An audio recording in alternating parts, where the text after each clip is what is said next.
The gilded cage Camilla Reed shivered in the thin fabric of her cocktail dress as she waited outside the Atherton Theater. The January wind cut through Manhattan's concrete valleys, but she refused to let her discomfort show. The casting director had promised to meet her after the show, and at 28, with rent due and auditions drying up, she couldn't afford to miss this opportunity. "You're wasting your time," said Dominic, the doorman she'd befriended over the past year of auditions. "Thornton never shows up for these after-parties, sends his assistants." "Then I'll talk to his assistants," Camilla replied, forcing brightness into her voice. "I just need someone to see my portfolio." Dominic's expression softened. "There's a service entrance around back. The caterers are setting up now. You could blend in, maybe find your way to someone important." 20 minutes later, Camilla was balancing a tray of champagne flutes, weaving through clusters of New York's elite. The weight of their combined wealth hung in the air like expensive perfume. Theater donors, Broadway investors in Manhattan. Socialites gossiped and networked, each conversation a potential lifeline for someone like her. "Excuse me?" A deep voice cut through her concentration. Camilla turned to find herself staring into the piercing blue eyes of Vincent Montgomery. Even if she hadn't recognized his face from countless business magazines, the respectful distance other guests maintained around him would have signaled his importance. "You don't work here," he said simply, taking a glass from her tray. Camilla's heart sank. "Don't worry," Vincent continued, a smile playing at the corners of his mouth.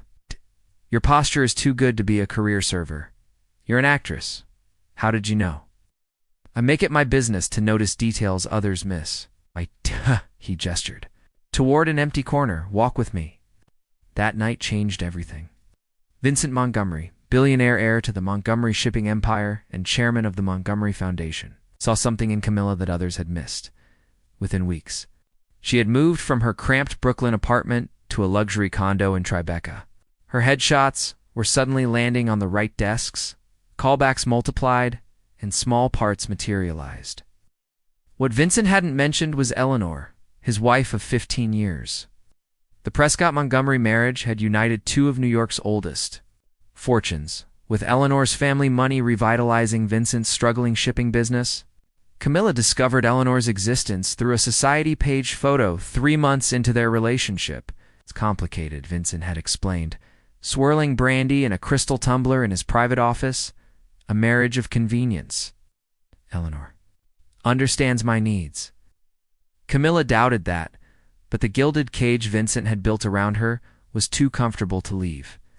Her career was finally gaining momentum. Last week, she'd been cast in a supporting role in a Broadway revival her dream since childhood. "You have talent," Vincent told her often.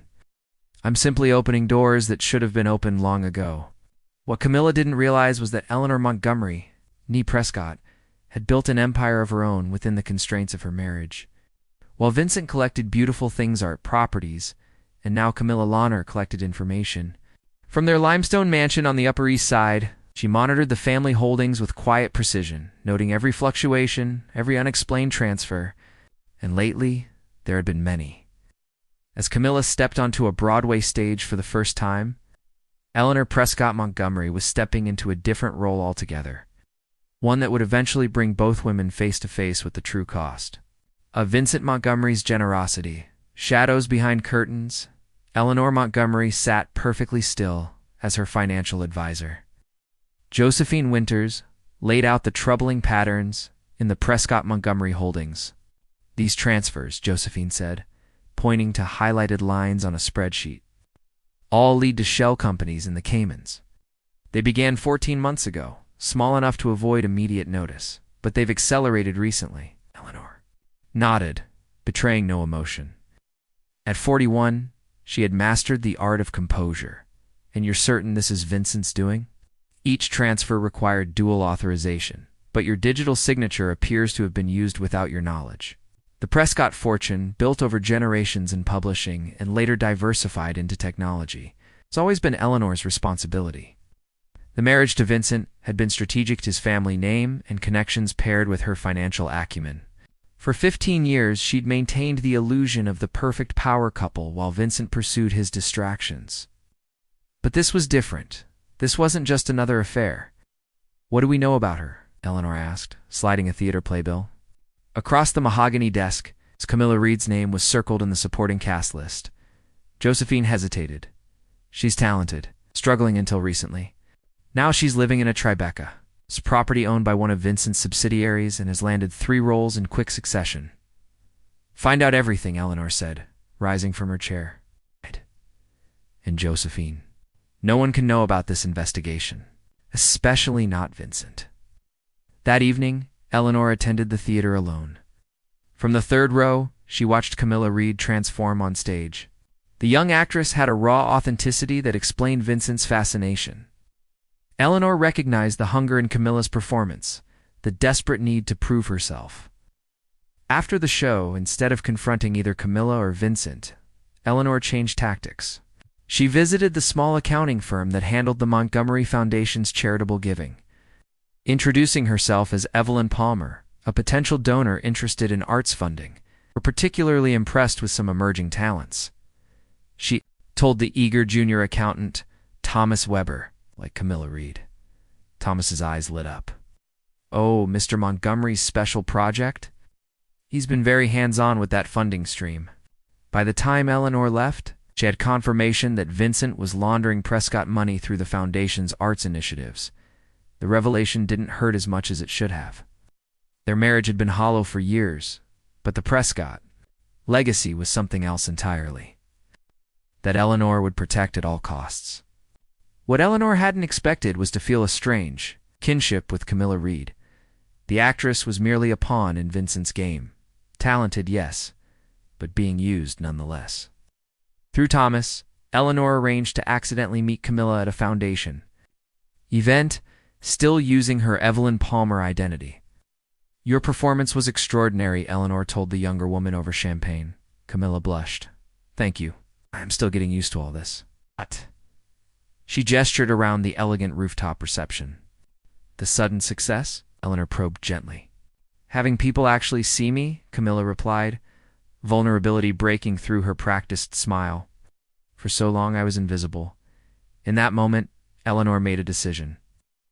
Vincent had stolen from the Prescott fortune, but more than that, he was doing what he always did, collecting beautiful things without regard for their true value.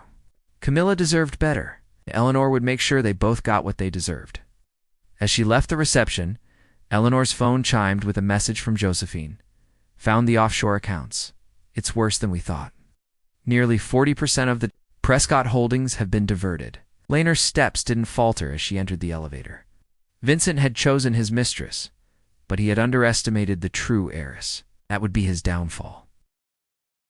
The silent checkmate. The Prescott publishing headquarters still occupied the same Deco building. Eleanor's grandfather had purchased in 1948, while the company had evolved into Prescott Media Group. Embracing digital transformation, Eleanor insisted on keeping the historic offices as their flagship location. Ms. Prescott, the security guard, greeted her, deliberately using her maiden name. Here, among the people who had known her family for decades, she was still a Prescott first in her private office. Eleanor met with Oliver Blackwood, the former federal prosecutor she'd hired as the company's new general counsel. We've documented systematic fraud, Oliver confirmed, spreading documents across her desk. Vincent's been siphoning Prescott assets through at least 17 shell companies. The Foundation's arts patronage program is just one channel. And the legal implications? Eleanor asked. With this evidence, he's facing significant prison time. The question is whether you want to handle this privately or pursue criminal charges. Eleanor studied the Manhattan skyline through the floor-to-ceiling windows. First, we secure the remaining assets. Then we determine Vincent's intentions toward Miss Reed. The actress? Oliver seemed surprised. Why does she matter? 'Cause Vincent doesn't collect things he doesn't value, Eleanor replied. And I need to understand what he values about her before making my next move. Over the following weeks, Eleanor cultivated her friendship with Camilla, still as Evelyn Palmer, arts patron and mentor. She learned that beneath the ingenue exterior was a shrewd, determined woman who had fought for every opportunity. Camilla had grown up in foster care in Pittsburgh, worked 3 jobs to put herself through drama school, and refused to compromise her artistic integrity despite years of rejection. What she hadn't done was investigate Vincent too closely. When Eleanor subtly probed about Camilla's knowledge of her benefactor's business dealings, it became clear that Camilla was deliberately maintaining plausible deniability. "Vincent believes in my talent," Camilla said during one of their lunches. "That's all that matters." "And if his support came with complications?" Eleanor asked carefully. Camilla's expression hardened momentarily. "Everything in this industry comes with complications." Eleanor recognized the survival instinct behind those words. Camilla wasn't naive. She was pragmatic. She'd accepted Vincent's help because she had few other options, not because she was in love with him. Meanwhile, Eleanor executed her plan with precision. Working with Josephine and Oliver, she systematically reclaimed control of the Prescott Montgomery assets, leveraging legal technicalities in the original merger agreement that Vincent had never bothered to understand. "You'll notice eventually," Josephine warned, after they secured the media division. "By then it will be too late," Eleanor replied. "The annual foundation gala is in 3 weeks. That's when everything changes." What Vincent didn't know was that Eleanor had been preparing for this moment for years. Each time he'd taken a new mistress, each time he'd dismissed her business acumen, she'd added another contingency to her strategy. The missing funds had simply accelerated her timeline. The night before the gala, Eleanor visited Camilla's dressing room after her performance, bringing a rare edition of the play with the original director's notes, a thoughtful gift from Evelyn. "You were magnificent tonight," Eleanor said truthfully. Camilla's eyes shone with tears. "I keep waiting for someone to realize I don't belong here." "Perhaps," Eleanor suggested gently, "you've belonged here all along, and it's others who don't deserve their place." As she left the theater, Eleanor received confirmation that the last of the legal documents were in place. Tomorrow, Vincent Montgomery would discover what it meant to underestimate a Prescott. Unmasked Intentions, the Montgomery Foundation Annual Gala transformed the Metropolitan Museum's Temple of Dender into a glittering showcase of wealth and influence. 500 of New York's elite mingled among the ancient Egyptian stones, their combined net worth rivaling the GDP of a small nation. Vincent Montgomery worked the room with practiced charm, pausing occasionally to check his watch. He'd arranged for Camilla to arrive fashionably late, present enough to be seen with him, but not so integrated that anyone would ask uncomfortable questions. What he hadn't arranged was for his wife to arrive with Josephine Winters and Oliver Blackwood in tow, all 3 carrying leather portfolios. Eleanor greeted him with a kiss on each cheek, as though they hadn't been living separate lives under the same roof for months. "We need to speak privately now." In a small administrative office behind the exhibit, Eleanor laid out the evidence methodically: the fraudulent transfers, the misappropriated Prescott funds, the falsified foundation grants. "This is absurd," Vincent sputtered, his composure cracking. "You've never cared about the business details before?" "No, Vincent. I simply allowed you to believe that." Eleanor's voice remained steady. "As of this morning, control of all Prescott Montgomery holdings has reverted to me. The merger agreement your father signed contained specific clauses regarding fiduciary malfeasance." Oliver slid a document across the table. "Your options are straightforward. Resign from all company positions, relinquish your voting shares, and avoid criminal prosecution, or fight us in court and almost certainly serve time."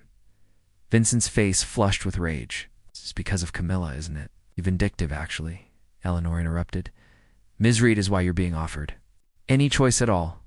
At that moment, the office door opened to reveal Camilla, stunning in an emerald gown. Her expression shifted from confusion to shock as she recognized Evelyn Palmer standing beside Vincent. "What's happening?" Camilla asked, her actor's training keeping her voice controlled despite the obvious tension. "Eleanor has orchestrated quite the coup," Vincent said bitterly. "Apparently my wife objects to my supporting your career." "Your career was funded with stolen money," Eleanor corrected, addressing Camilla directly. "Vincent has been embezzling from the Prescott holdings to finance his personal projects, including your recent opportunities," The color drained from Camilla's face. I didn't know. I believe you, Eleanor said, surprising everyone in the room. Which is why I'm offering you a choice as well. She handed Camilla a third portfolio. Inside was a legitimate contract for a new Prescott Media theatrical division, with Camilla named as creative director. Your talent is real, Eleanor continued. The opportunities Vincent provided were not. I'm offering you a chance to earn your success legitimately, without being anyone's possession. Vincent laughed coldly. You can't be serious. You'd go into business with my mistress, former mistress, Camilla said quietly, still staring at the contract. She looked up at Vincent, then at Eleanor. You knew who I was all along, didn't you? When you introduced yourself as Evelyn? Eleanor nodded. I needed to understand whether you were Vincent's accomplice or another one of his acquisitions. Your verdict? Camilla asked, a new steel in her voice. That you're too intelligent and talented to waste any more time with a man who sees you as another trophy. Eleanor extended her hand. So, Ms. Reed, shall we give these gentlemen something to gossip about? The two women returned to the gala. Together, leaving Vincent with his lawyers and the remnants of his crumbling empire. The true heiress rises 6 months after the gala that shook Manhattan's elite circles. Eleanor Prescott sat in the renovated boardroom of the newly renamed Prescott Media Group. The Montgomery name had been removed from all company properties. Though Vincent had been permitted to retain his family's original shipping business, a hollow shell of its former self, the theatrical division's first production opens next week. Josephine reported, scrolling through financial projections. Advanced ticket sales are strong, and critics are already buzzing about the innovative direction. Eleanor nodded, unsurprised. Camilla Reed had proven herself not just a talented performer, but a visionary creative director. The younger woman had thrown herself into building a legitimate career with the same determination that had sustained her through years of struggle. And the foundation restructuring? Eleanor asked. Complete, Oliver confirmed. The new board is in place, and all questionable grants have been reviewed. The arts patronage program has been redesigned with transparent selection criteria. When the meeting concluded, Eleanor made her way to the West Side Theater where Camilla was overseeing final rehearsals for Inheritance, an original production about women reclaiming their power across generations. The play, while not explicitly autobiographical, echoed themes from both their experiences.